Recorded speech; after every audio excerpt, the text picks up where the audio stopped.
नमस्कार दोस्तों, horror tales के एक नए एपिसोड में आप सभी का स्वागत है। आज की स्टोरी महाराष्ट्र राज्य के नांदेड़ ग्राम की है। महाराष्ट्र राज्य के नांदेड़ ग्राम के निकट रायपुर इलाके में आज भी खूनी प्यासी डायनों का बसेरा है। स्थानीय लोगों का यह मानना है कि यहाँ रात में गुजरने वाले लोगों को पहले तो डायन अपने वश में कर लेती है, उसके बाद उस इंसान का खून पीकर स्वयं को अमर करती है। वहाँ माना जाता है कि यह इलाका डायनों का है। यहाँ पर इंसानों का कदम रखना खतरे से खाली नहीं है, और अगर आप गलती से वहाँ पर गए तो किसी भी तरह की गलती आपके लिए काफ़ी नुकसानदायक साबित हो सकती है।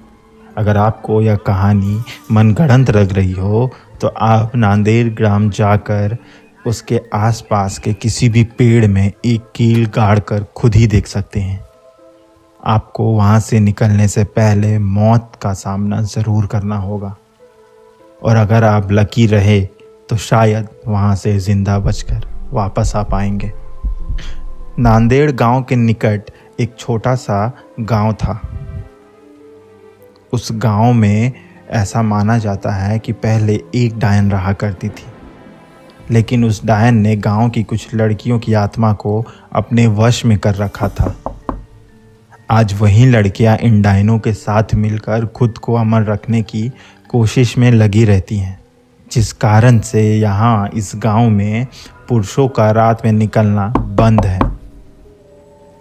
पता नहीं कब किसको वह अपने वश में करके अपने इलाके में लेकर चली जाए। अभी तक इस गांव में कुल ऐसे 42 मामले आ चुके हैं। गांव के बीचों बीच एक हवेली है, जिसके अंदर एक छोटी सी कोठरी है। यहाँ आना जाना बिल्कुल मना है। रात के समय इस अंधेरी कोठरी में जो भी गया वह वापस लौटकर कभी नहीं आया। गांव के 16 लोगों की मौत इसकी गवाह है। इस कोठरी को पुलिस ने भी सील कर रखा है। डायनों को अपने वश में करने के लिए यहाँ पर कई तांत्रिकों ने अपनी पूरी शक्ति लगा दी, लेकिन 6 तांत्रिकों की मौत के बाद भी आज तक कोई भी उन डायनों को अपने वश में नहीं कर सका। गांव के लोग बताते हैं कि जब भी वह रात में किसी काम से बाहर जाते हैं तो रास्ते में अक्सर उन्हें अजीबोगरीब आवाज़ें सुनाई देती हैं। कभी कोई उनकी नकल कर रहा होता है या फिर पीछे से उनकी आवाज़ लगा रहा होता है, लेकिन आज तक कोई भी पीछे नहीं मुड़ा, क्योंकि जो भी पीछे मुड़ा वह अपने घर जीवित नहीं पहुंच पाया। इसी गांव का एक रंजीत नाम का लड़का अपनी बाइक पर सवार होकर जा रहा था। रास्ते में उसे एक खूबसूरत लड़की मिली।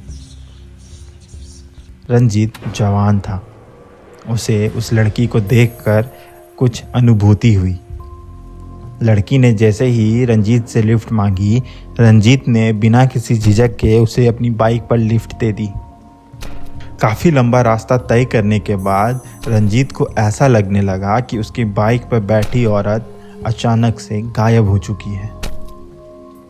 रंजीत उसे आवाज़ लगाता है, लेकिन पीछे से कोई रिप्लाई नहीं आता। जिसके बाद रंजीत बाइक रोककर पीछे देखता है तो उसकी बाइक पर कोई नहीं होता। रायपुर के लोगों का मानना है कि यहाँ कई साल पहले एक खूबसूरत महिला के साथ गांव के लोगों ने ज़बरदस्ती बलात्कार किया था और उसे बंदी बनाकर रखा। उस महिला को उन लोगों ने बेरहमी से मारा, कई दिनों तक भूखा भी रखा, जिसके बाद उसे आखिर में जलाकर मार दिया गया।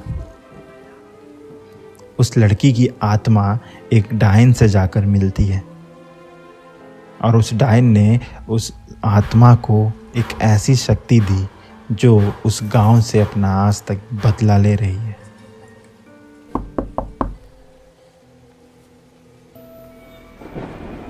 तो ये थी कहानी महाराष्ट्र ज़िले के नांदेड़ ग्राम की। अगर आपको हमारी कहानियाँ पसंद हैं तो हमारे चैनल को सब्सक्राइब करें,